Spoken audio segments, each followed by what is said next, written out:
The Caseking Christmas Cup goes into the second day, and we start with a round of 8 with our first match, Protoss versus Zerg. Up to the top right, it is San starting here in blue on Overgrowth, our first map in the best of 3 series. And down to the bottom left with the barcode ID, we have a JaeDong. So the Dong himself, Todd already mentioning yesterday that all he wants for Christmas is a Dong. He gets a chance to at least see this guy advance to the semis. But first of all, JaeDong has to take down San, who's kind of notorious for being an extremely good Protoss vs Zerg player. But as Todd already hinted before we started the game, lately San apparently not all that great in this matchup. I mean, it's still pretty good. The thing is, he's finally been cracked, and he's been cracked by life himself. It all started in the Intel Extreme Masters San Jose Asia Finals. Life beat San 2-0. They met again at BlizzCon, 3-0 for Life. They met again in DreamHack Winter, 2-0 for Life. So that's 7-0. Yes, I just did math on the stream successfully. 7-0 for Life against San recently. So all those VODs are out there. JaeDong, he knew he had to play San. You talked about it yesterday, about how players, they have at least a little bit of time to prepare for their match. They don't have to play directly after they play one match or another. So surely he's done his homework, and he's going to want to look to maybe do the same as Life. Yeah, that's actually like a really good point, that he was in a position to really prepare for this. Those players were the first ones to play yesterday, so if you think about it, they had roughly 24 hours to prepare for their opponent, and I'm pretty sure that San did exactly that as well as JaeDong, and with the material that is out there, JaeDong might have the upper hand there. So for now, we're having actually a hatch first for JaeDong going up against San, and that's not the only thing. He actually moves cross map, or not with the Overlords, but another drone is already headed towards the third base, so without any particular scouting information, we see him go straight into a double hatch before pool against San. Yeah, this is typical JaeDong here. He's been using this for quite a while, and always done fairly well with it. Now he knows that up against San, even before the game starts, he knows that the most likely thing he's going to be playing against is a 1-gate expand into 4-gate pressure, and a lot of the time that goes with the Immortal Push that follows it up.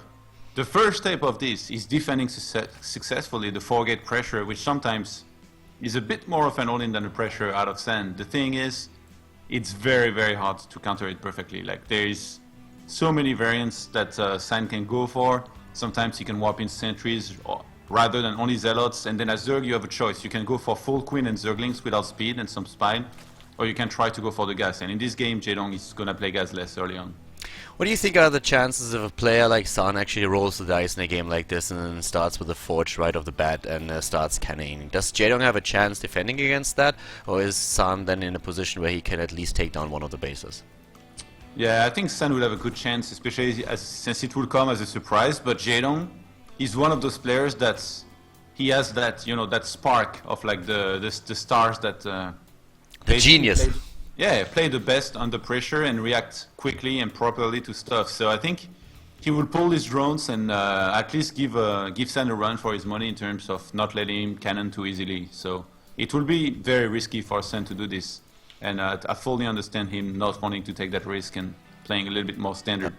San is now going for those extra 3 gates that you already talked about, where we have him then with 3-gate pressure that he can throw, especially against the third base of his opponent. Right now, out on the map is the Mothership core together with the Zealot. The probe has not been spotted by JaeDong and places down a pylon so that he can use it for the warp-ins. But the Zerglings getting into the main base, at least the natural of San for now. The force field a bit too late. It looks like the sentry is at least going to survive, but we still have like 1 probe down. He could potentially even take down another one if he runs in with the rest of the Lings, but he decides to move back for now and chases down. Oh, he tries to go for the sentry here, and with him already eliminating like 2 of the sentries, he could take down a bit more than that.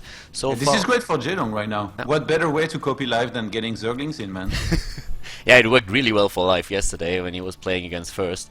But yeah, so far only 2 probes killed, but of course it's not only the probes that you kill, it's also just like those small, those few seconds that you lose in mining time, then you disrupt your opponent's flow in the game as well, and especially when it hinges on the timing, then that's extremely valuable to you. So now San attacking a bit later than he usually would, and we have the Zerglings already there, with the triple Queen starting to defend, and the total Queen count of JaeDong is at 5, so he still has 2 in the back for the injects. You must not chase here with the Queens.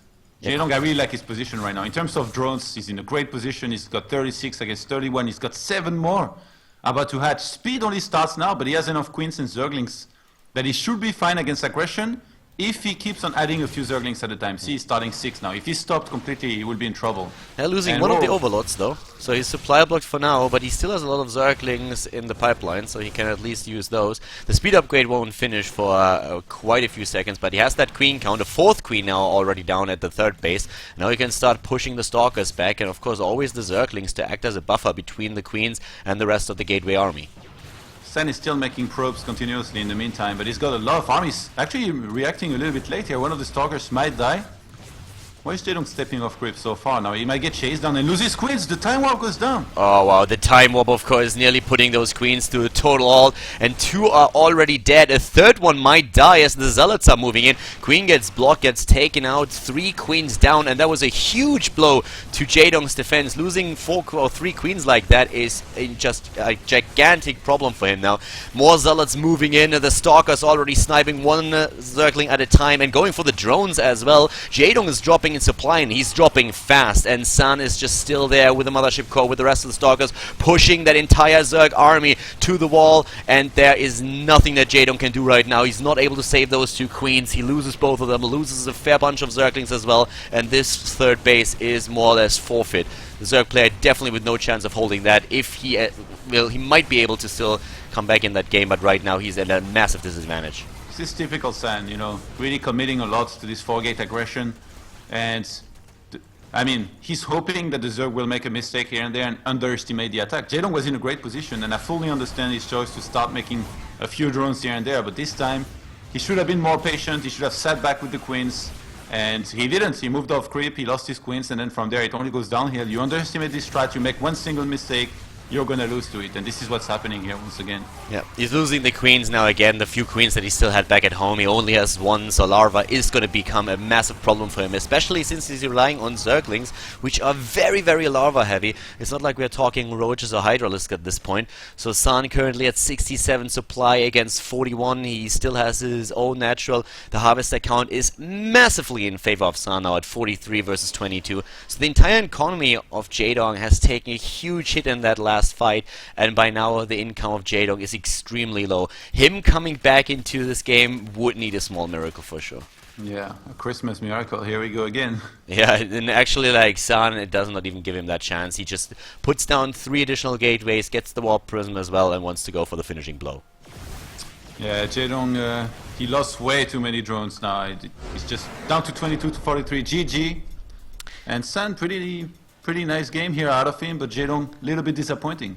Yeah, JaeDong overextending a bit with that defense and gets taken out. San sees an opportunity, some blood in the water and moves in, takes JaeDong down on map number 1. And we're of course going into the 2nd game now to find out if the Dong can come back in this best of 3 series.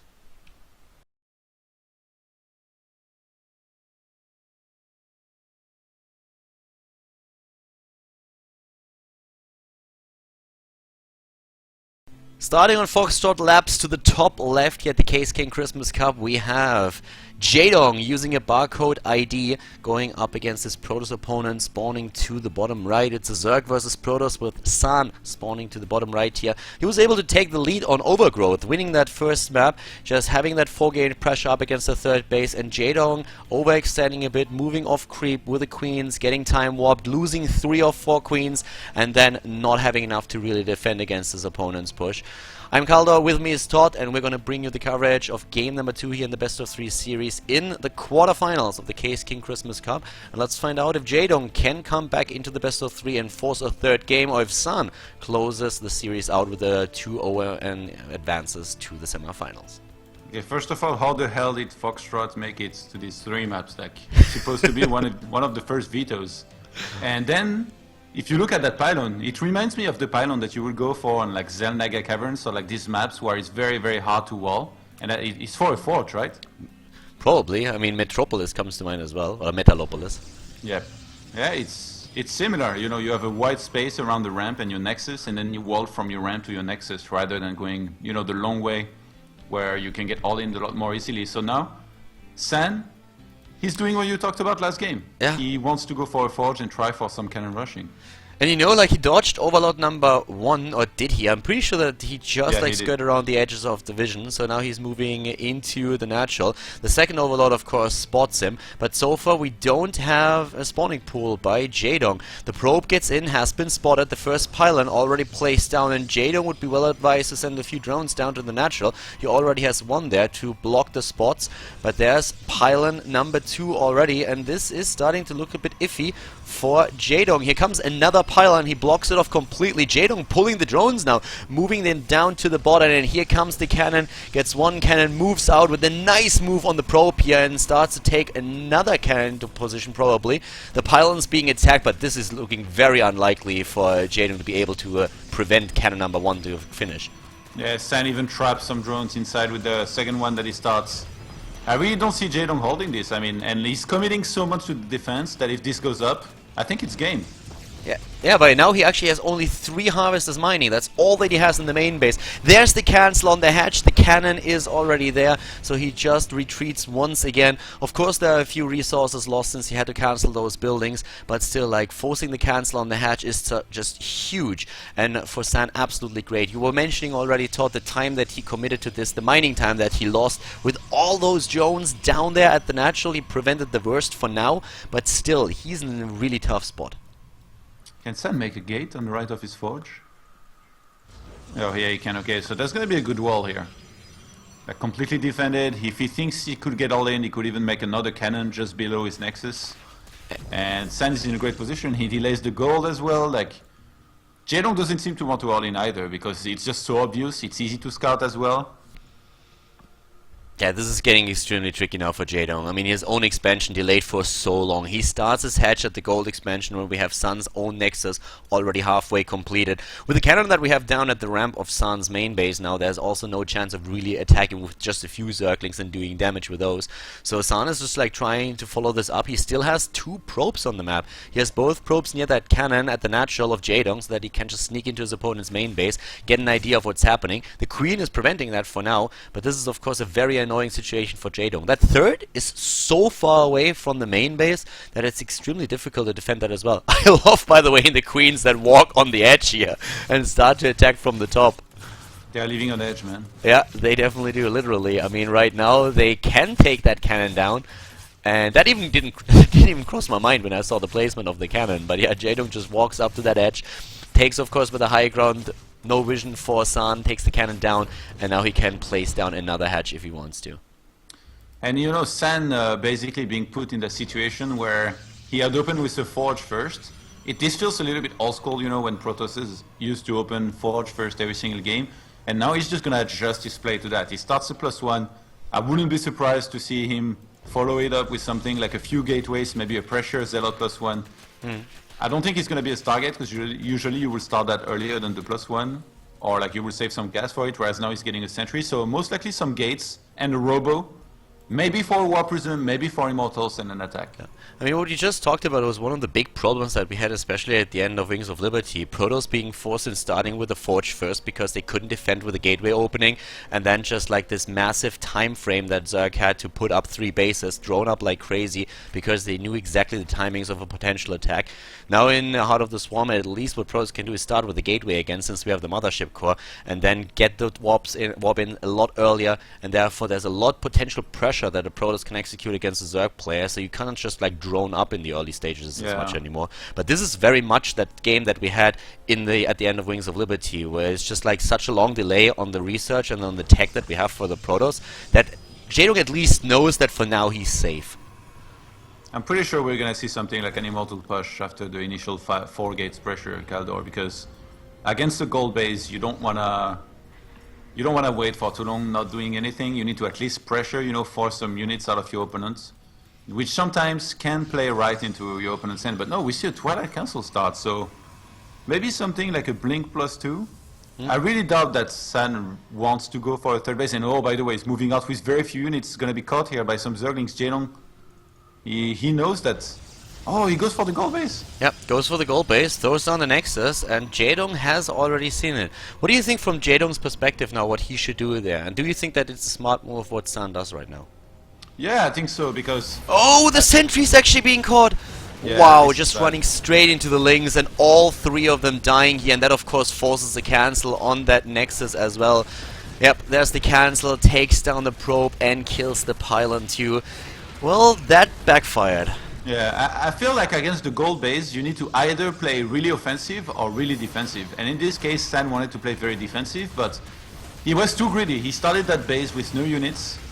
He didn't warp in anything for the longest time. I think he might have been supply blocked maybe here for a little bit, because he wasn't even warping Zealots. He had +1 against 0-0 links. So he would have butchered them if they had come. What do you think, like, if you would have to evaluate the situation that we have right now? JaeDong at the beginning losing the natural and really having a lot of trouble, but now being the aggressor. What's San's position in this game? How would you judge I like that? JaeDong's position, but San right now, he's probably thinking that he wants to all in with Mass Blink Stalkers and 7 gates. And this, what JaeDong's doing might play right into his hand, because he's attacking with Roaches, no speed. He's gonna get some of them force fielded and killed. And behind this, okay, JaeDong doesn't lose too much actually. If he had lost too much, I think the counter attack would have just killed him. But now San might be reconsidering whether he wants to all in or not, because I see he's still making probes. Yeah. Like if you want to all in, you cut at 40 something. Now he's at 51 already. Yeah, and San actually, of course, now being put in his place a bit. Like, he's very reluctant to do too much here, I feel. As you already said, like, he's droning up again. We have him just, like, moving towards that third base once more, trying to claim the gold. But it definitely gives JaeDong a lot of time to just, like, not only build up his own drone count, but making sure that he has the tech as well. He goes straight into the burrow upgrade. We have him with a +1 armor, which is, of course, going to work extremely well against the Zealots, too.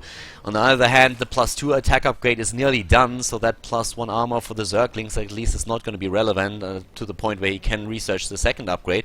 We have the speed for the Roaches coming into play, and JaeDong is really working on that creep spread as well to make sure that he sees the Protoss coming and that he has that speed advantage too.